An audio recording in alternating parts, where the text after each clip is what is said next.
राष्ट्रीय राजमार्ग 12 पर स्थित जत्रापुर मोड़ पर बीती रात एक भीषण सड़क हादसे में 3 युवकों की जान चली गई। स्थानीय और पुलिस सूत्रों के अनुसार बिरही 5 पोटा के रहने वाले 3 युवक जो शिमुराली मोलापाड़ा में एक कार्यक्रम में शामिल होने गए थे, रात करीब 12:30 बजे वापस लौट रहे थे। जत्रापुर मोड़ के पास उनकी मोटरसाइकिल फिसल गई, जिससे वे सड़क पर गिर पड़े।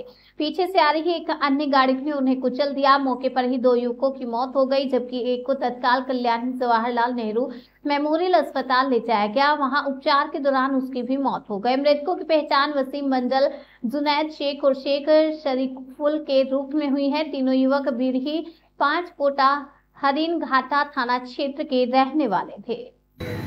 এদের বাড়ি কোথায়? বিরোহী 5 পোতা। আর বয়স কত দুজনে? একজনের 18 আর একজনের 24। মানে অসীম হালদারের অসীম মণ্ডল কত বয়স? 24। আর জুনুনের 18। এদের 5 পোতায় বাড়ি। হ্যাঁ, 5 কোথায় মারা যায়। আরেক 3 জন ছিল। 3 জন, আর একজনের নাম কি? তৈফুল মণ্ডল। ওদের কি 5 পোতা বাড়ি? ওর বয়স কত? ও 24। মানে আপনারা কি জানতে পেরেছেন? আপনারা তো ওখানে স্পটে গিয়েছিলেন, মানে অ্যাক্সিডেন্ট দুর্ঘটনাটা কোন জায়গাটা ঘটে? যাত্রাপুরের মোড়ে, শিমরালি মোড়টা পার হয়ে যাত্রাপুরের মোড়। বলছি দুর্ঘটনাটা কখন ঘটে? রাত 12:30। হ্যাঁ, কি করে হয়েছিল বলুন তো? বাইক নিয়ে ওরা যাচ্ছিল বাড়িতে। হ্যাঁ, কোথা থেকে কোথায় যাচ্ছিল? মোল্লাপাড়া থেকে 5 কোথায় যাচ্ছিল। বিরোহী 5 কোথায়। এত রাতে কি করতে যাচ্ছিল? ওখানে একটা অনুষ্ঠান ছিল মোল্লাপাড়াতে, অনুষ্ঠান শেষ করে যাচ্ছিল। অনুষ্ঠান শেষ করে যাচ্ছিল। আপনারা কখন খবর পেলেন?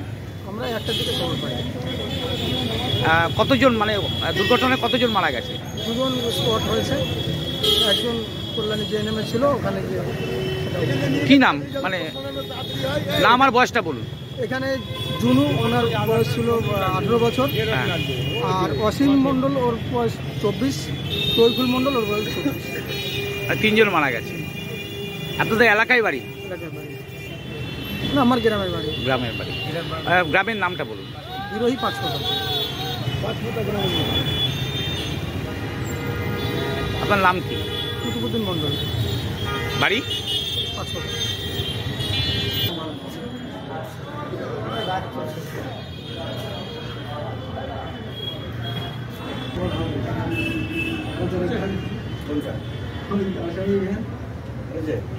नदिया के हंसखाली थाना पुलिस ने अवैध तरीके से भारत में प्रवेश करने पर 3 बांग्लादेशी नागरिकों और एक भारतीय दलाल को गिरफ्तार किया। पुलिस के अनुसार गुप्त सूचना के आधार पर आज सुबह यह विशेष अभियान चलाया गया। गिरफ्तार बांग्लादेशी नागरिकों में एक महिला और 2 पुरुष शामिल हैं।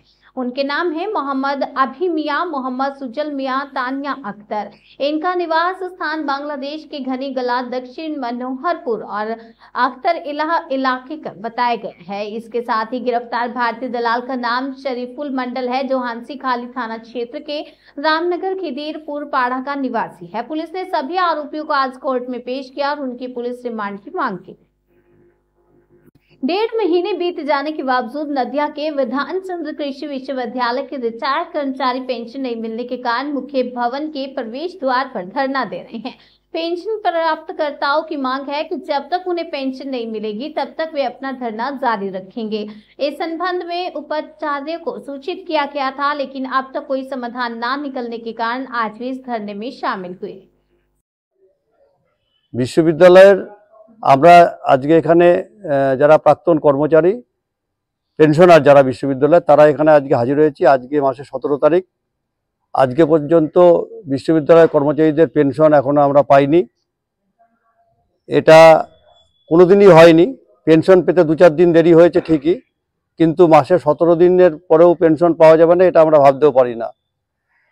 প্রায় 2000-এর উপরে কর্মচারী তারা আজকে পেনশনের অভাবে অনেকে না খেতে পেয়ে মরছেন। ক্যান্সারের রোগী, নানাবিধ কঠিন কঠিন রোগ, তাদের চিকিৎসার পয়সা নেই, খাওয়ার পয়সা নেই, দূরে দূরে ভিক্ষা করছেন, এরকম একটা পরিস্থিতি। আমরা ইতিপূর্বে গত পরশুদিন একবার ভাইস চ্যান্সেলরের কাছে এসেছিলাম, ভিজিকে বলেছিলাম যে আপনি যেভাবেই হোক না কেন আজ গতকালের মধ্যে পেনশনটা দেওয়ার ব্যবস্থা করুন। ভিজি আশ্বাস দিয়েছিলেন যে হ্যাঁ উনি চেষ্টা করছেন যাতে গতকালের মধ্যে পেনশন পাওয়া যায়। আমরা ভিজিকে বলেছিলাম ভিসি বলেছিলেন যে গভর্নমেন্টের গ্র্যান্ট পাওয়া যাচ্ছে না। আমরা বলেছিলাম গভর্নমেন্টের গ্র্যান্ট না পাওয়া গেলেও বিশ্ববিদ্যালয়ের অন্য যে ফান্ড আছে সেই ফান্ডের থেকে টাকা ডাইভার্ট করে আমাদের পেনশনটা দেওয়া হোক, অথবা ব্যাংকের থেকে ওভারড্রাফট নিয়ে আমাদের পেনশনটা দেওয়া হোক। বিশ্ববিদ্যালয়ের ইতিহাসে এই ঘটনা আছে যে ব্যাংক থেকে ওভারড্রাফট নিয়ে কর্মচারীদের মাইনে বা পেনশন দেওয়া হয়েছে। তাহলে আজকে মাসের 17 তারিখ এখনো পর্যন্ত কেন দেওয়া হলো না? এবং গতকাল উনি এখানে কথা দিয়েছিলেন যে 99.99% আজকে আমি কথা দিচ্ছি আজকের মধ্যে আমি পেনশন দেওয়ার ব্যবস্থা করব, কিন্তু উনি সেটা দেননি। উনি না দিয়ে উনি এইমাত্র উনি বর্ধমানে কিসের ওনার প্রোগ্রাম আছে উনি সেখানে চলে গেলেন। ওনার এই ভূমিকাকে আমরা তীব্র নিন্দা জানাই। যেখানে এই বিশ্ববিদ্যালয়ের 2000-এর উপরের প্রাক্তন কর্মচারী তারা পয়সার অভাবে না খেয়ে পেয়ে ঢুকছে, সেই ক্ষেত্রে উনি সেটাকে প্রায়োরিটি না দিয়ে ওনার উচিত ছিল আজকে নবান্নে বা রাইটার্স বিল্ডিংয়ে গিয়ে মন্ত্রী বা সেক্রেটারির সঙ্গে দেখা করে যাতে ইমিডিয়েটলি এই টাকা স্যাংশন হয় তার ব্যবস্থা করা। সেটা উনি না করে উনি বর্ধমানে না কোথায় কি প্রোগ্রামে গেছেন আমরা জানি না। আমরা ওনার এই অ্যাক্টিভিটিকে তীব্র ধিক্কার জানাচ্ছি এবং আমরা আজকে এখানে অবরোধ করেছি এবং আমরা আজকে কাউকে ঢুকতে দেবো না যতক্ষণ পর্যন্ত আমাদের পেনশন চালু না হবে। আমার নাম মলয় দাস রায়, আমি এই বিশ্ববিদ্যালয়ের প্রাক্তন কর্মচারী।